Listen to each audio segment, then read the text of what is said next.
नमस्कार सर्व स्वामी भक्तांना श्री स्वामी समर्थ। तर आज आहे आषाढी एकादशी। व्हिडिओवरनं तुम्हाला समजलंच असेल की आषाढी एकादशी दिवशी विठ्ठल रुक्मिणींची पूजा कशी केलेली आहे। तर हीच पूजा आपण या व्हिडिओमधून पूर्णपणे बघणार आहोत। त्याआधी सर्वांना आषाढी एकादशीच्या खूप खूप शुभेच्छा। चला तर बघूयात मग ही पूजा करण्यासाठी कोणती आणि कशी तयारी केलेली आहे। व्हिडिओ जराही स्किप न करता नक्की पाहावा। तर सर्वप्रथम मी या ठिकाणी तुळशीची पूजा करून घेत आहे। तुळशीची पूजा आज फक्त पाणी न घालता केली जाते, कारण की तुळशीचा जो उपवास असतो त्यामुळे तुळशीला पाणी वर्ज्य असतं। त्यामुळे आज मी या ठिकाणी फक्त पूजाच करून घेतली आहे।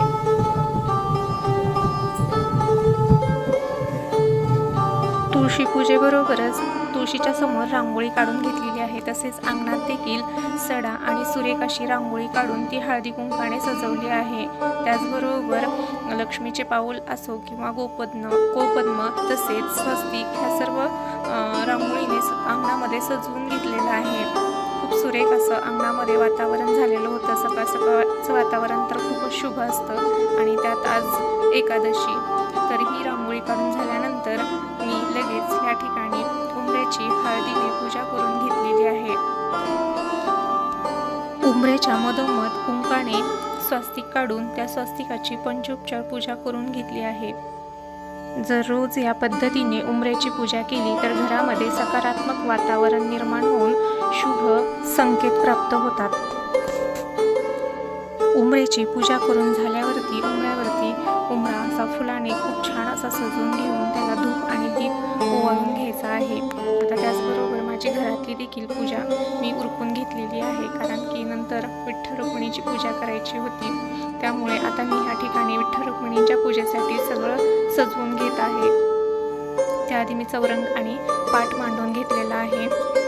पाट आणि चौरंगावरती आसन टाकून त्यावरती विठ्ठलांचा फोटो मांडून घेतलेला आहे।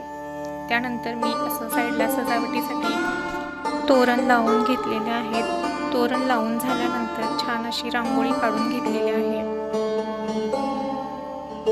कुठल्याही पूजेमध्ये रांगोळीशिवाय शोभा येत नाही, त्यामुळे रांगोळी ही प्रथम स्थानावर सजावटीसाठी उपयोगी येते। रांगोळीमुळे पूजेमध्ये सुशोभीकरणासाठी जास्तीत जास्त फायदा होतो आणि मदत देखील होते। कुठलीही पूजा रांगोळीशिवाय अपूर्णच आहे, त्यामुळे रांगोळी काढणं हे अतिशय महत्त्वाचं असतं।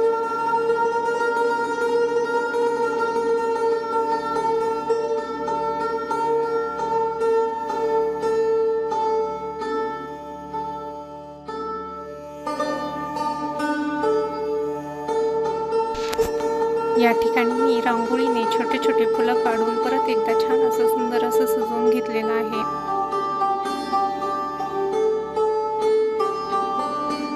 रांगोळी काढून झाल्यानंतर इथे मी छोटे छोटे सुंदर असे वारकरी दिंडी घेऊन चाललेले आहेत।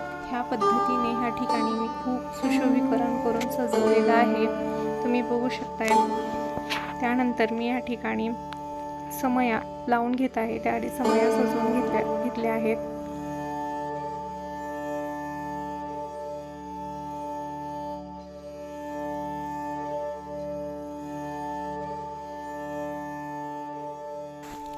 समया सजवून झाल्यानंतर समया प्रज्वलित करून घेतलेल्या आहेत। सर्वात प्रथम मी या ठिकाणी पूजा सुरू करायच्या अगोदर समई प्रज्वलित करून घेतलेली आहे, कारण कुठल्याही पूजेमध्ये सर्वात प्रथम आपण दिवा प्रज्वलित करून घेतो। त्यामुळे सर्वात अगोदर मी या ठिकाणी समई प्रज्वलित करून घेतलेले आहेत। समई प्रज्वलित करून झाल्यानंतर एक छोट्याशा प्लेटमध्ये तांदूळ, त्यावरती आसन ठेवून विठ्ठल आणि रुक्मिणींच्या मूर्ती ठेवलेल्या आहेत व त्या प्लेटला फुलाने सजवून घेतलेला आहे।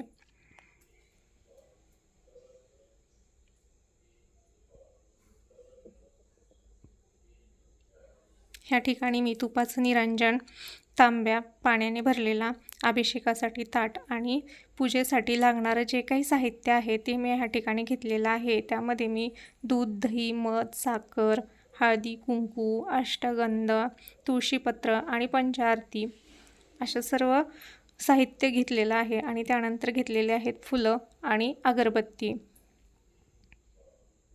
सर्वात प्रथम मी या ठिकाणी तुपाचं निरंजन प्रज्वलित करून घेत आहे व त्या निरंजनाची पंचोपचारे पूजा करून घेत आहे। सर्वप्रथम गंध, अक्षता, हळदी कुंकू आणि फुलं वाहून त्या दिव्याची पूजा करून घेतलेली आहे। सर्वात प्रथम या ठिकाणी फोटोची पूजा करून घ्यायची आहे। फोटोला गंध, अक्षता, हळदी कुंकू आणि फूल वाहून घ्यायचं आहे। त्यानंतर अगरबत्ती आणि तुपाचं निरंजन ओवाळून घ्यायचं आहे।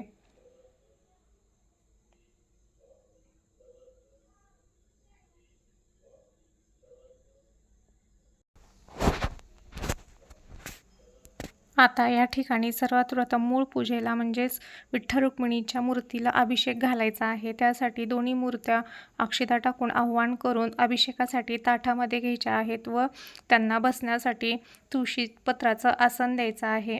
आता सर्व पूजा साहित्याने विठ्ठल रुक्मिणींचा अभिषेक घालून घ्यायचा आहे। त्यामध्ये दूध, दही याने अभिषेक घालून घ्यायचा आहे।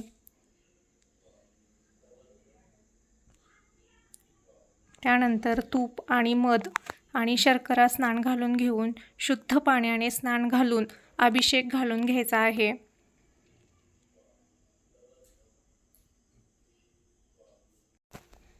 पंचामृत स्नान घालून झाल्यानंतर शुद्ध पाण्याने रुक्मिणी मातेला अभिषेक घालून घ्यायचा आहे। त्यामध्ये श्रीसूक्ताने जर येत असेल तर श्रीसूक्ताने अभिषेक घालून घ्यायचा आहे। श्रीसूक्त जर येत नसेल तर कुठलाही मंत्र म्हणत अभिषेक घालून घ्यायचा आहे।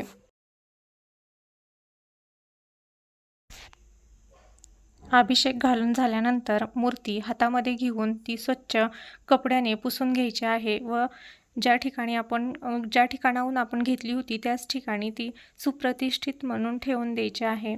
त्यानंतर आता या ठिकाणी विठ्ठलांना अभिषेक घालून घ्यायचा आहे।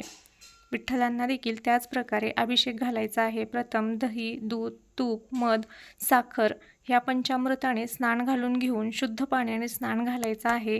त्यानंतर पुरुष सूक्त, जसं स्त्री सूक्त घेतलं होतं त्याच पद्धतीने पुरुष सूक्त घेऊन अभिषेक घालायचा आहे। पुरुष सूक्त देखील येत नसेल तर कुठलाही मंत्र विठ्ठलांचा घेतला तरी चालतो। तर अशा पद्धतीने अभिषेक घालून घ्यायचा आहे।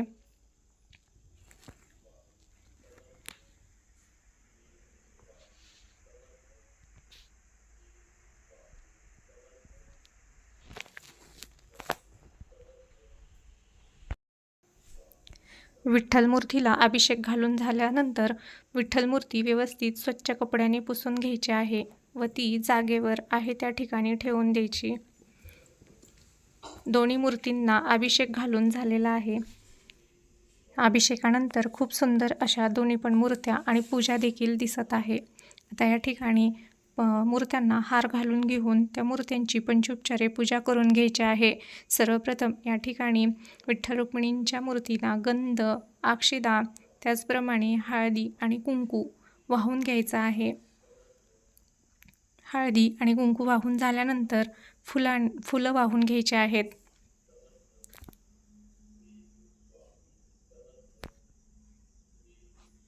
फुलं वाहून झाल्यानंतर ह्या ठिकाणी सर्वप्रथम अगरबत्ती आणि तुपाचं निरंजन ओवाळून घ्यायचं आहे। तुपाचं निरंजन असो की अगरबत्ती, देवांना ओवाळताना ती नेहमी अर्धचंद्रच ओवाळायची आहे। आता या ठिकाणी पंचोपचारे पूजा पूर्ण झालेली आहे। पंचोपचारे पूजा पूर्ण झाल्यानंतर नैवेद्य दाखवून घ्यायचा आहे। एकादशी असल्याकारणाने सर्व पदार्थ उपवासाचे घेऊन नैवेद्य दाखवून घ्यायचा आहे व त्यानंतर आरतीची तयारी करून आरती करून घ्यायची आहे।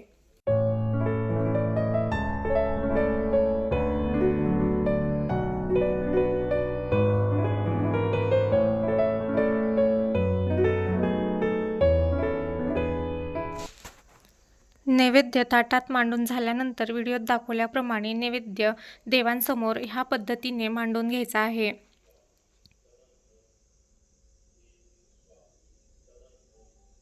नैवेद्य मांडून घेतल्यानंतर त्यावरती सर्व नैवेद्यावरती एक एक तुळशीपत्र टाकून घ्यायचे आहेत। तुळशीपत्र ठेवून झाल्यानंतर तुळशीपत्रानेच नैवेद्याभोवती गोल पाणी फिरवून तो नैवेद्य एक एक पदार्थ देवांना खाऊ घालून घ्यायचे आहेत। व्हिडिओत दाखवल्याप्रमाणे नैवेद्य देवांना खाऊ घालून घ्यायचे आहेत। ह्याच पद्धतीने परत एकदा आणखीन एकदा नैवेद्य दाखवून घ्यायचा आहे। नैवेद्य दाखवून झालेला आहे। आता या ठिकाणी आरतीची तयारी करून घ्यायची आहे। नैवेद्य दाखवून झाल्यानंतरच कधीही आरती करायची आहे। पंचारती प्रज्वलित करून घेतली आहे।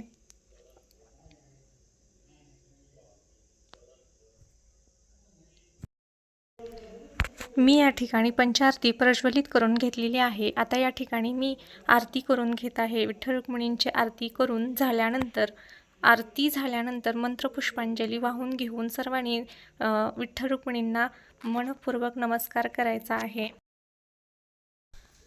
तर या ठिकाणी आरती संपन्न झालेली आहे व पूजा देखील संपन्न झालेली आहे। पूजा जर आवडली असेल तर नक्की तुम्ही देखील ही पूजा करून बघा। मी माझ्या पद्धतीने या ठिकाणी सजवलेला आहे, तुम्ही तुमच्या पद्धतीने सजवू शकता। जर व्हिडिओ आवडला असेल तर व्हिडिओला लाईक, शेअर, सबस्क्राईब करायला विसरू नका। धन्यवाद। श्री स्वामी समर्थ।